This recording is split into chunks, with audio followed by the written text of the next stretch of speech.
Hello everyone, myself Gaurav Mahwana, Assistant Professor of Physics Department at Engineering Institute of Engineering Technology. Welcome to the session of Digital System Design. So in the last session from chapter number 3, that is sequential of circuit design, we have seen how to convert from one flip-flop to another flip-flop. Apart from that, we have seen what is the counter. Okay, so in today's session we are going to start what are the types of counter. Is asynchronous counter, synchronous counter, and what do we mean shift register. So first of all, we have seen the asynchronous counter means all the flip-flop will not get the clock at the same time. Okay? Output from the one flip-flop will be act as a clock to the other flip-flop. And the synchronous counter, it is like all the flip-flops will get the clock pulse at the same time. Okay. So first of all, the 2-bit asynchronous counter means what? A 2-bit asynchronous counter is shown is like this. Alright, we can see that 2 flip-flops are there. We are going to use a JK flip-flop. Alright, it has 2 inputs and 2 outputs. Right? So asynchronous thing was, you can see that the output from the one flip-flop is going to be a clock of the other flip-flop. See what the bubble is, that means this is the negative edge to the flip-flop. Okay, 2 outputs are Q0 and Q1. 2 inputs are J and K that always sets to a high. That means my J and K both are high. That means I will get the output that will continuously toggle. Alright? Over here clock is there. See, the clock is only given to the first flip-flop. Alright? So as soon as the clock pulse is given to the first flip-flop and J and K both are 1 1.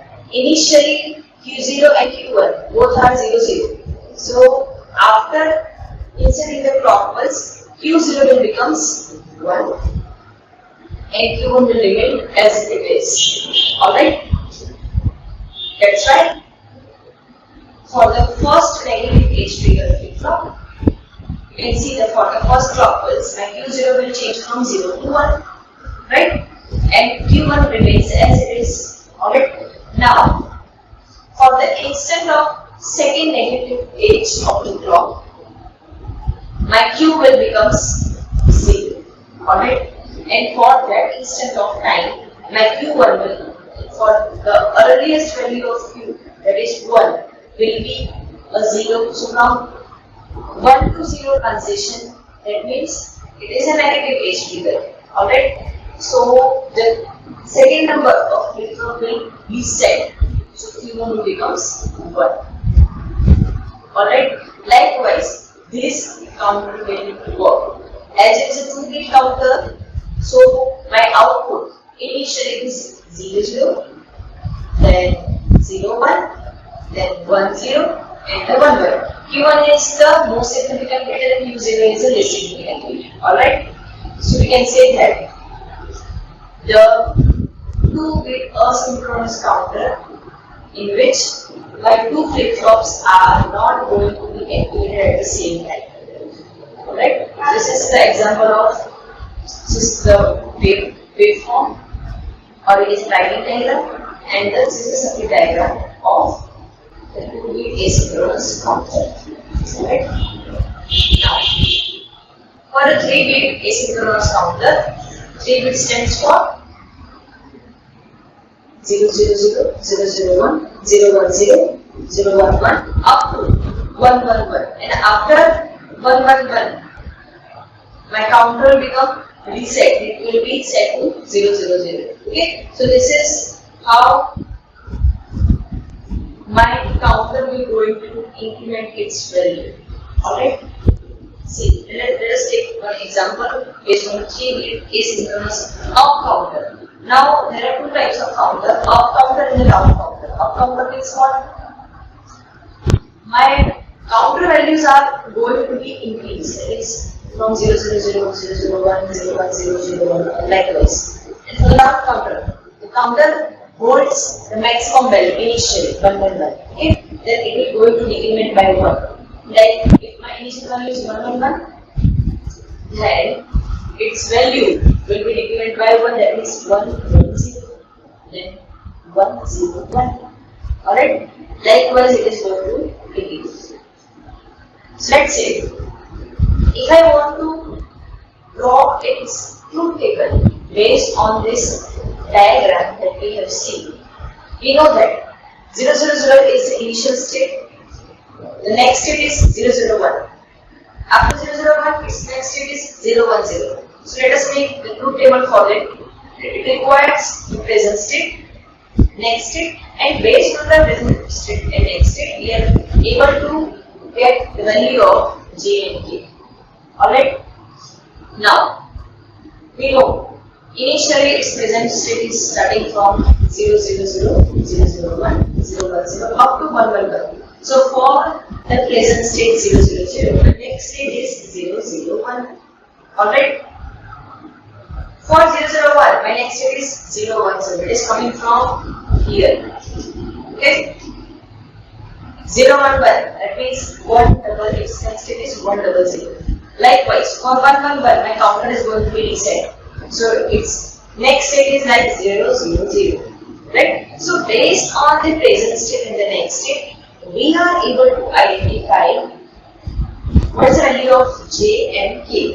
But we will get three values like j and k for the 80 and 80 plus 1, bk and bk plus 1, and cp and cp plus 1. Alright? So compare the column 80 and 80 plus 1. If the present state and next state is 00, then from the excitation table, the value of j and k is 0 cross.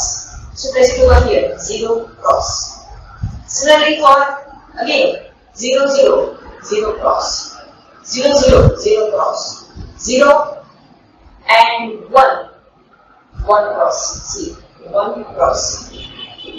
Likewise 10, for 10 it is cross 1, so it is cross 1. So you need to place it all the values, comparing the column that is bk plus 1 and see the values of j and k. You will get it for j1 and k1, that is from the bk and bk plus 1, and the value of j0 and k0 from cp and cp plus 1. Alright, so this will be the table. Now, what is the next step? The next step is you need to draw the k-map. Why? Because you need to draw its logical circuit. Alright? So logical circuit will be obtained from the simplified Boolean function. So that a reduced Boolean function will be getting from the solving the k-map. Alright? So we will get the k-map for j2, j1, j0, k2, k1 and k0. Right? So for j2, it will be seen from this diagram as it requires the three variable k-map. Why? Because we need to draw it for q0, q1 and q2. Right? So for q0, q1 and q2, what would be the value?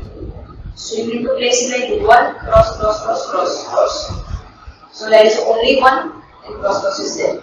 So the grouping will be like this. You need to include all the ones and make the grouping of either 2, 4, 8. Maybe this cross, that is row clear condition.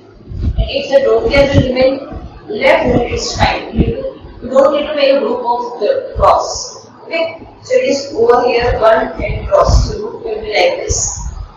Similarly for J1. Okay, 0, 1, cross cross, 0, 1. So you need to place 1 at a box, medium of 1, 2, 3, 4, and 5. 1 and 5. Alright. Similarly for J0, K2, K1, and the K0.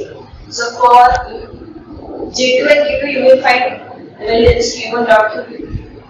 For J1 and K1, it is Q0. And for J0 and K0, it is 1. Alright, this is the value of the Boolean function. It is obtained from the K-map. Now, how to draw its logical circuit. So logical circuit will be like this. Okay. So from this logical diagram, it will be obtained like for J0, K0, J1, K1 and J2, K2. Okay. So for J2 and K2, my inputs will be ending of Q1 and Q2. For J1 and K1 it is Q0. So Q0 is directly connected to the J1 and K1 like this. Okay. This is the Q0. So Q0 is given to J1 and K1. Alright. For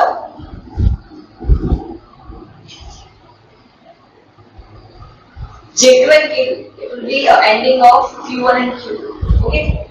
So Q1 and Q2 will be over here. This is Q1 and Q2. Okay. We are going to do the ending. Q0 and Q1 will be ended and it is applied to the J2 and K2. Okay. And for J0 and K0 it is connected to the 1.